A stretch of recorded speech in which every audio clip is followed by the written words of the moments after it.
morning, students. In this video, we will move further in structure of atom. अभी तक हमने जो देखा था वो बेसिकली सब एटॉमिक पार्टिकल्स के बारे में हमने देखा कि इलेक्ट्रॉन, प्रोटॉन और न्यूट्रॉन की कैसे कैसे डिस्कवरी हुई। तो ये सब डिटेल हमें पता है कि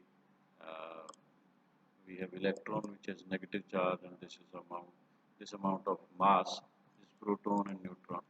ये सब चीज़ें हमने अभी कवर कर ली। तो जब when scientists got to know the subatomic particles कि एक एटम के अंदर भी पार्टिकल हैं, the next question was how are they organized, यानी कि एटम के अंदर फिर इलेक्ट्रॉन कहाँ पर होते हैं, प्रोटॉन कहाँ पर होते हैं, न्यूट्रॉन कहाँ पर होते हैं। This was the next question and all the attempts were made कि कैसे अब हम इसको देखें कि वो कहाँ कहाँ पर हैं। ठीक है, सबसे पहले जो एक बिगिनिंग एक बहुत अच्छा अटेम्प्ट किया गया वो थॉमसन जे थॉमसन इन 1898। तो सबसे पहला जो एटम का मॉडल है, जो प्रैक्टिकल एक मॉडल दिया गया था वो जे थॉमसन के द्वारा दिया गया था and it was very simple to understand. बहुत आसान था ये मॉडल। उन्होंने simply plum pudding model, raisin, या इसको वाटरमेलन समझ सकते हो। जैसे वाटरमेलन आपने सबने देखा होगा। वाटरमेलन क्या होता है? तरबूज होता है। तो वहाँ पर क्या है, वहाँ पर सीड होते हैं उसके और एक बड़ा सा स्फीयर है। तो इन द स्फीयर आप क्या समझ सकते हो कि एक पॉजिटिवली चार्ज स्फीयर है। ये स्फीयर पूरे का पूरा पॉजिटिव चार्ज इसके ऊपर फैला हुआ है और जो सीड्स हैं, जैसे रैंडमली बीच में सीड होते हैं डिस्ट्रीब्यूटेड, वो सीड इलेक्ट्रॉन्स हैं और उनके ऊपर नेगेटिवली चार्ज है। यानी पॉजिटिव चार्ज का स्फीयर है और उसके अंदर नेगेटिव चार्ज के सीड्स हैं। इसी तरह जैसे प्लम पुडिंग जो रेसिपी होती है, रेजिन है, जो खीर वगैरह हम बनाते हैं, तो उसमें दूध के अंदर राइस कैसे डिस्ट्रीब्यूटेड है। तो इस तरह की यानी कि यूनिफॉर्म डिस्ट्रीब्यूशन की यहाँ पर बात करेगी कि पूरे के पूरे एटम के अंदर पॉजिटिव चार्ज भी बिखरा होता है और बीच बीच में नेगेटिव चार्ज भी यूनिफॉर्मली बिखरा होता है।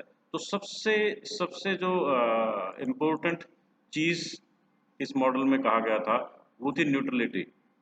न्यूट्रल न्यूट्रल का मतलब एटम क्योंकि न्यूट्रल है, उसके अंदर जितने इलेक्ट्रॉन थे उतने ही प्रोटॉन थे। तो ये चीज़ जस्टिफाई कर दी गई इस मॉडल से कि कोई भी एक चार्ज जो पॉजिटिव और नेगेटिव दोनों बराबर होते हैं और atom as a whole is neutral. तो न्यूट्रलिटी को इसने काफ़ी अच्छे से यही इसका एक एडवांटेज था इस मॉडल का, और ज़्यादा सक्सेसफुली नहीं हो पाया। हालांकि सबसे पहले अटेम्प्ट करना बहुत बहुत बहुत मुश्किल काम था।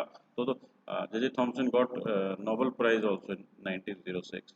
ठीक है, तो इस टाइम पे जब second half of the 19th century यानी 1850 से 1900 के बीच में बहुत सारे साइंटिस्ट ने बहुत सारी रेज की खोज की थी। अभी जो हमने पढ़ा कैथोड रे, एनोड रे, जिससे इलेक्ट्रॉन प्रोटॉन की खोज हुई।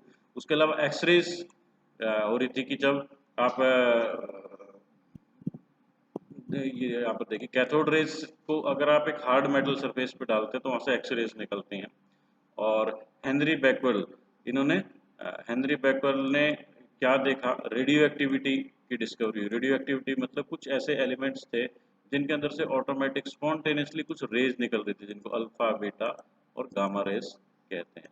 ठीक है, तो रदरफोर्ड ने आगे अल्फा रेज का इस्तेमाल किया, वो चीज़ हम अभी डिस्कस करेंगे। तो अभी ये जो मॉडल थॉमसन ने दिया था दैट वाज वेरी यूजफुल। वो ये बता रहा था कि एटम के ऊपर ना पॉजिटिव चार्ज होता ना नेगेटिव होता, दोनों बराबर होते हैं और इक्वली डिस्ट्रीब्यूटेड होते हैं। तो ये तो एक अच्छी बात थी, लेकिन आगे कुछ ऐसे एक्सपेरिमेंट हुए जिनसे जिनका जवाब जो है वो थॉमसन मॉडल में नहीं था, यानी ये मॉडल आगे चल के ज़्यादा सक्सेसफुल नहीं हुआ। तो उन्हीं में सबसे अहम एक इम्पोर्टेंट जो एक्सपेरिमेंट की बात आती है, चर्चा आती है, वह Rutherford's nuclear model of atom. ठीक है, रदरफोर्ड का न्यूक्लियर मॉडल ऑफ एटम है जिसकी बात आती है। तो रदरफोर्ड वाज द साइंटिस्ट और रदरफोर्ड विद हिज स्टूडेंट्स, उन्होंने ये अल्फा स्कैटरिंग एक्सपेरिमेंट के नाम से फेमस है, ये किया। तो अल्फा पार्टिकल क्या है, पहले तो आप इसको समझ लो। जैसे अल्फा पार्टिकल क्या है, इसका एटॉमिक नंबर है 2 और मास नंबर है 4। आप इसको ऐसे समझ सकते हो। और इसके ऊपर 2 यूनिट पॉजिटिव चार्ज होता है। इसके ऊपर 2 यूनिट पॉजिटिव चार्ज होता है, यानी एक चार्ज्ड पार्टिकल। आप इसको ऐसे समझ लो जैसे हीलियम हीलियम एटम है। तो हीलियम एटम में क्या होता है, दो दो प्रोटॉन होते हैं, दो न्यूट्रॉन होते हैं और दो ही इलेक्ट्रॉन होते हैं। तो दो इसका एटॉमिक नंबर होता है, चार इसका एटॉमिक मास होता है। अब इसमें से अगर हम इलेक्ट्रॉन हटा दें तो हीलियम का जो न्यूक्लियस बच जाएगा 2 पॉजिटिव, ये है। इसको आप अल्फा पार्टिकल समझ सकते हैं। यानी अल्फा पार्टिकल क्या है, 2 यूनिट इसके ऊपर पॉजिटिव चार्ज है और उसका एटॉमिक नंबर समझे तो 2 है और मास नंबर 4 है। तो अल्फा पार्टिकल 2 और 4 के बाद अब सिर्फ इसकी हीलियम न्यूक्लियस आप इसको कह सकते हो, हीलियम न्यूक्लियस आप इसको समझ सकते हो। ठीक है, ओके। तो आप अपने अंडरस्टैंडिंग के लिए अभी के लिए आप ये समझ लो कि हाई एनर्जी पार्टिकल है, पॉजिटिवली चार्ज पार्टिकल है। अल्फा अल्फा पार्टिकल के ऊपर 2 यूनिट चार्ज होता है, बस। That is what you need to understand. ठीक है, तो अल्फा पार्टिकल्स का एक गोल्ड फॉयल ली गई। ये बहुत पतली थिन फॉयल थी। इसके ऊपर इन्होंने सोर्स से अल्फा पार्टिकल निकाला। ये सब उसको इसकी बीम करने के लिए, बीम एक्वायर करने के लिए। तो उन्होंने काफ़ी सारे अल्फा पार्टिकल्स की बम्बार्डमेंट की, काफ़ी स्ट्रॉन्ग बम्बार्डमेंट की। बहुत सारे अल्फा पार्टिकल्स इसके ऊपर थ्रो किए गए। तो थिन गोल्ड फॉयल के अंदर से जैसे हमें मॉडल बताया गया था कि अगर हम इसके ऊपर किसी सॉलिड सरफेस के ऊपर ऐसे अल्फा पार्टिकल क्यों करेंगे, तो सबका बिहेवियर एक जैसा होना चाहिए क्योंकि यूनिफॉर्म डिस्ट्रीब्यूटेड था। तो जो रदरफोर्ड की उम्मीद थी, एक्सपेक्टेशन वाज कि इसमें ज़्यादा डेविएशन नहीं होगा, स्पीड स्लो होगी, सभी के सभी क्योंकि अल्फा पार्टिकल ज़्यादा एनर्जी वाले तो गोल्ड फॉयल में से निकल जाएंगे, लेकिन सबका बिहेवियर सेम होगा, हर किसी को एक जैसी प्रॉब्लम आएगी निकलने में। लेकिन ऐसा नहीं हुआ। That was the turning point. और उसके जो एग्जैक्ट ऑब्जर्वेशन थी, यानी होना क्या चाहिए था, सभी के साथ एक जैसा होना चाहिए था अल्फा पार्टिकल के साथ, लेकिन ऑब्जर्वेशन काफ़ी ज़्यादा डिफरेंट थी। अब आपको यहाँ पर दिखाते हैं क्या थी। Most of the alpha particles passed the gold foil undeflected. अब बहुत सारी मोस्टली ज़्यादातर तो अल्फा पार्टिकल्स के ऊपर कोई इम्पैक्ट ही नहीं हुआ, जैसे वो किसी सॉलिड में से निकले ही ना हो। यानी उनकी स्पीड भी कम नहीं हुई, उनके अंदर डिफ्लेक्शन भी नहीं हुआ। तो ये एक अजीब बात थी कि आखिर एक सॉलिड के अंदर से निकलने के बाद भी उनके अंदर ऐसा चेंज क्यों नहीं हुआ। Then small fraction was deflected, और बहुत कम फ्रैक्शन वो था जिसमें थोड़ा चेंज हुआ, और उससे भी कम था 1 in 20,000। बहुत रेयर, यानी 20,000 में से एक पार्टिकल है वो ज़्यादा एंगल पे बाउंस बैक हुआ। तो यहाँ पर सीधी सीधी कहानी क्या निकल कर आ रही थी, इन सब चीज़ों से पता चला। जब जब कोई भी डिफ्लेक्ट नहीं हो रहा था, मोस्टली डिफ्लेक्ट नहीं हो रहे थे, उससे पता चल रहा है कि एटम के अंदर बहुत सारा खाली स्पेस है, बहुत सारा खाली स्पेस है। और कुछ डिफ्लेक्ट हुए, यानी कि वो सेंटर में कहीं ना कोई रिपल्सन उनको कर रहा था, उसके आसपास से निकले।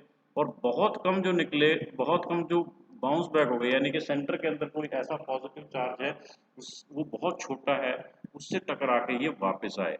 तो इन सब एक्सपेरिमेंट्स के बेस पे रदरफोर्ड ने जो चीज़ निकाली वो थी, वो जो अजम्पशन एक दी वो था न्यूक्लियस का। ठीक है, तो उन्होंने न्यूक्लियस को पिक्चराइज किया इन सब से।